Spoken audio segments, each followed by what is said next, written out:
Well, what's going on, lads? It's Andy here from Team Mambo, and today we have Deano McClelland featuring his deck that he piloted to a win. You went what 7-0, 7-0, yeah, 7-0 yeah. playing. What deck were you playing? Pure Orcust. Pure Orcust. Yeah. Can you remember any of your matchups? Any stick out of your head? Yeah, round 1 Sky Strikers, round 2 Salad, 3 Paleos, 4 was Guru, 5 was Invoked, 6 was Orcust, and 7 was Sky Strikers again. What do you think probably your hardest matchup? My hardest matchup overall for this deck was Sky Strikers, so I kind of made a few adjustments in my main deck to kind of play around that fact. Other than that, everything I kind of make the deck to play against like in a more simplified game state. So I think this has so many different resources, and because you only play basically 1 and 2 card combos to start, you can afford to play all different like hand traps and stuff like that. So that's why it was more like geared to play against everything more so. Happy days. How are you feeling about the deck now with the new ban list? Do you reckon it's still playable? Or? Yeah, like I mean, Mermaid being banned is obviously something that allows your generic 2 cards, you know, your 2 card Orcust combo memes won't be a thing anymore, but you can... No more full Orcust combo. Yeah, normally I reckon now it's going to be open like a dumper card and like an extender of some form to actually play. But you'll end up with the same board, or you can literally replace Mermaid with Isolde if you want to play like a warrior variant, and you'll end up with the exact same field basically. But there is a few things that you can do. The draw card is good. Return, yeah. Yeah, you can up your levels, and you can play Brass Bombard with like Link Karibo to get stuff out. That's of your get hand, the special like out of your hand. Yeah. So you can still definitely play. I still honestly think it'll probably be one of the better decks because Dingrisu is like it's such a strong card. The fact that you don't target sends and it's built-in protection as well. Yeah, it's just ridiculous, but it's really good. Yeah, and Crescendo was like really good as well. Right, sure. We'll just jump straight into it then, into the main deck. Yeah, cool. So I played for the hand traps triple Ash Blossom. It's obviously the most generic one. It's more like everything. This card is like, I would call it the best worst card in the game because it's terrible. I drew it against Sky Strikers a million times, but the fact that it exists means people play around this card, so you could actually afford not to play it at all and people would still say, oh, he has Nibiru or whatever. So I believe you open it against Guru and a few other decks where it's just not relevant. It was terrible. Like all my matchups, I think only person that you did it was Salad round 2 and I Nibiru'd him twice. At least you had a card easy side out anyway. Yeah, I have so many easy side outs in this deck. And then double DD Crow, it was either this or Bell, but I felt like this could hit the Nightmare cards preemptively, as Plus opposed to just waiting for Bell. Even against your Sky Striker matchups, I mean, hit the engage when Kagari's I did that targeting once. I did that in the final. I did hit the engage. The only reason I didn't like it was because he went Kagari, target engage, I banish it, but then you can Shizuku at the end phase, and because he engages in his grave, that's what he still gets an engage. You can still search another one. That way, in that instance, Bell would be better. But this, I think, again, able to preemptively hit the Orcust cards is important, and Gizmex and stuff like that you can hit as well. Well, this would actually play around the Eagle Booster, because if you try and Bell on the Kagari and they chain Eagle Booster, they're going to get the engage back. It's kind of niche things. Like you can also do it in response. There was a time where I was like, he activates Widowmaker, he has three engraved and I chain it, and then like he can't take my monster. That's how he just gets a negate effect. Yeah, so that's pretty cool. Relevant sometimes like that. Then I played for the normal summon cards. I played Ibli, because this literally plays around Nibiru straight off. You open it, it's 1 card Nightmare. Puts on your opponent's side of the field. It's really good against Sky Strikers as well. Shuts off all their spells in the background, and you can also, if you hit over a link, they can't summon Ray because they can't summon anything. So the links are really important in that deck, so you have to really get rid of them. Plus, even in later game as well, the other effect to be able to special summon back a link from game. I've never done that. Like, no, just... but it is relevant. Like, I actually summoned this. I was under there can be only one at one point against Sky Strikers in the final, and the fact that it was a Cyberse and not a Fiend when it came up with having like Phoenix as well, and I ended up just going into Boral Sword randomly and dropping a Pankratops because I gave him this card, which means he controlled more monsters than me because I just controlled Boral Sword. A special Pankratops, gave him this, I could plow over his cards and he couldn't bring a Striker Link back, so that was kind of relevant. The Dumper cards, Scrap a Cycler, this is pretty good. I was going to play 2 of this 1 Mathematician because of there can be only one.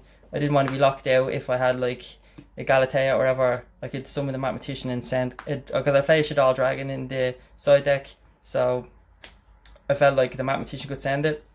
And then Armageddon Knight as well. Basically it's just another one of these Yeah. Plus it's handy that guy's a warrior. Yeah, it's There's a reason it's at 1. Yeah, of course. Like, and it's a higher attack, which was kind of relevant as well. Rashuda, this is really good. Just it's a special summon monster. You can make the little guy bounce a card. It's great for like floodgates and like even if you bounce like the multi-roll when they're activating all their stuff, at least it kind of keeps it where they're not resetting their cards and you can kind of play again. And then Gizmek, this was terrible every other day except the regionals because I banished like so many crap cards in the events upcoming to this. Like in Bangor, this was terrible, and then it just won me like so many games. And I actually used this pop effect as well. I end phase summoned against the Sky Striker. I mean, I can kind of do lethal at that point. The nightmare cards are just general really. It's like 2, 3, 1, and the wand. This was in my hand way too many times. A lot of people are actually saying that about wands. Yeah, and so was this. This is terrible in your hand as well. You just need to get out of it. 3 harp, just so you can discard it off the nightmare. So there's no point in them even responding really because you're gonna get there no matter anyway, what. Yeah. So it's like pick your poison really. And then the spells, you have the Babel. I went to main this. I actually dropped Call by the Grave from this. I didn't even put it in the side because I felt like if I just played more extender cards, I could still do what I wanted to do anyway. And everybody wasn't really playing that many hand traps outside of like Nibiru and stuff like that. So I didn't really feel like it was even relevant. Foolish Burial, I never draw this card. Monster Reborn, I draw this card like once or twice. And it wasn't really impactful, but like sometimes it just gives you the 4th Galatea where you can kind of do all their stuff. Yeah. Instant Fusion, this card like loves me and I actually love it as well. Like 1000 Eye Restrict, taking a card, then summoning like a nightmare monster or whatever, or even like summoning your dumper card. They like ash you thinking that's your only play, activate this, and you can just go like Mermaid that's then it. Afterwards. Full combo. Yeah, it's just kind of baits out stuff. And Winda is really good as well. It's like an FTK basically if you can summon Winda with a ding.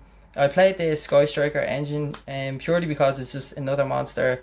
It's also another. This is like a Call by the Grave. So realistically, I play 4 Call by the Graves anyway because this kind of does the same thing. And then Hornet Drones is obviously just really good. Kagari, I sided this out every game I think because it's just 5 easy cards, and especially against Sky Strikers because they can just Shark Cannon your Kagari and then they can play constantly. Yeah, you don't want that. Yeah, and then 2 Crescendos. People only thought that I played 1. And when you set the other one, then they're really fucked. That's it. That's it. Put them. I don't even think I could say that word on stream, but like, it's fine. It's. I think it's warranted for the card. Yeah, the whole point of it is like as I said, you put your opponent in a simplified game state where you have 1 or 2 cards, and then this basically then is just automatically like just so many finishes times. It off. Yeah, so many times like how many cards you got in your hand? They're like, oh, just 1, and then you're like, okay, like this is just gonna blow out your other card, and then my other cards you won't be able to get over with 1 card. The extra deck, Kagari and the Tenyi guy. These obviously are just utility based on the Rashuda and the Engage. The Mermaid, which is obviously going to be no more, but to be honest with you, as I say, you don't really need it. A lot of the times I hard made Galatea. Yeah, that's what I actually noticed that myself. Even from the August matchups I played, a lot of people are just hard making Galatea and then keeping the Mermaid for later. Yeah. But a lot of the time it didn't even come up. Like they're just going to win the game before that even happens. Yeah, like a lot of time, like Mermaid will just sometimes just facilitate a Borrel Sword in like mid game. So if you go into this, you don't generally need your Nightmare stuff like that because you've already used it.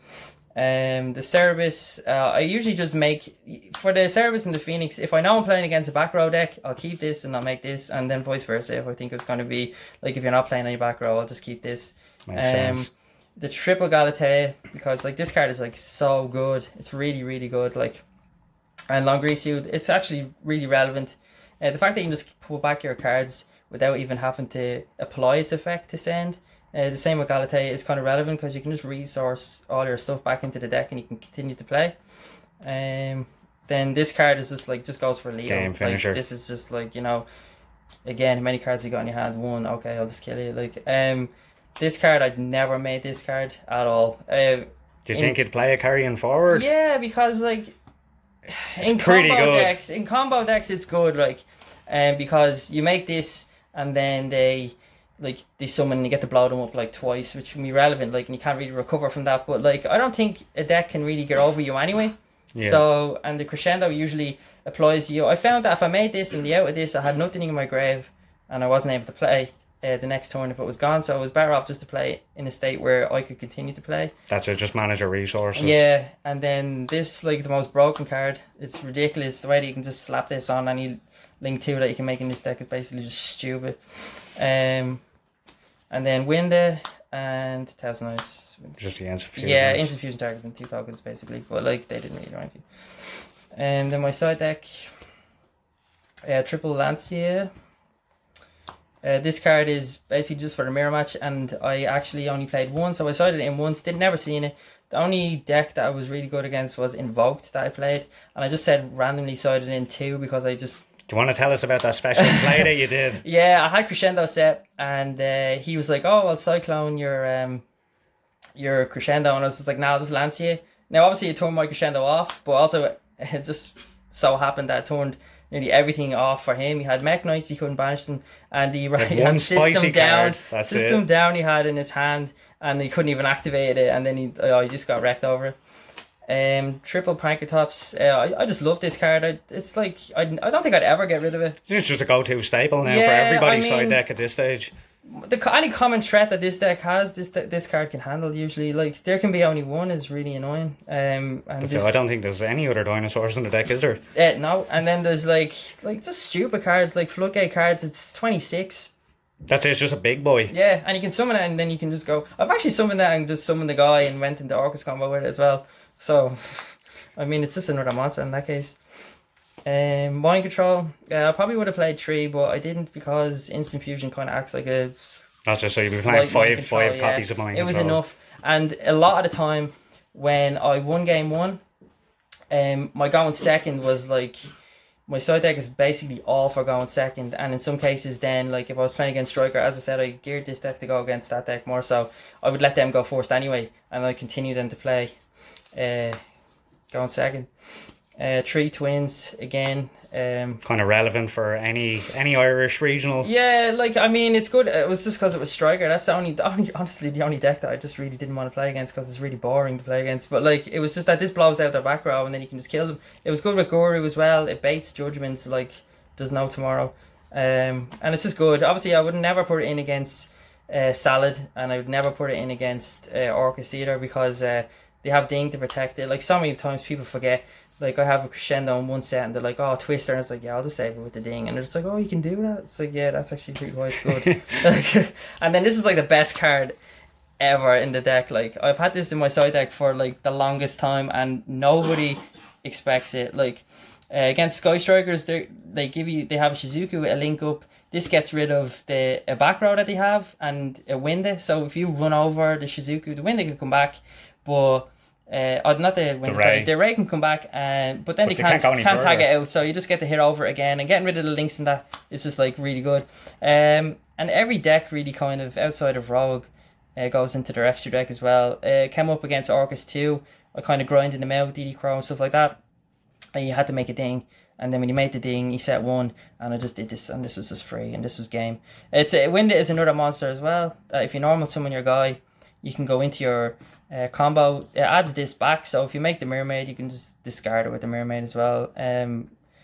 So it kind of has more uses than one. Like, you can throw it away with a Twin Twister after it's got its usage. You know, it's dead, but like it does its job anyway. Yeah, and it didn't take up any extra deck space because I was playing Winda anyway. Yeah. So it was just another card, and it was like a blowout card. And this as well. That's why I wanted to play the Mathematician. But it's also why I didn't want to play the Mathematician, because if I opened up like Instant Fusion with Mathematician or whatever, or if I had a Winda on the field, we're going to get the card to grave anyway. Yeah, it was going anyway, so Scrapper Cycle was better than that one. Oh, cool. Well, Deano, have you got any shout outs for anybody? Yeah, for the lads on Team Mambo. I'm only on the team like, a day. I was on it a day, but like I know them all anyway, and talking to them and stuff like that, chatting. Other than that, just Andy for me and like the pals, Kieran as well. Yeah, that's really it, yeah. Alright, thanks a million for that, Deano. So you can check this video out and other videos on Team Mambo. Cheers, lads.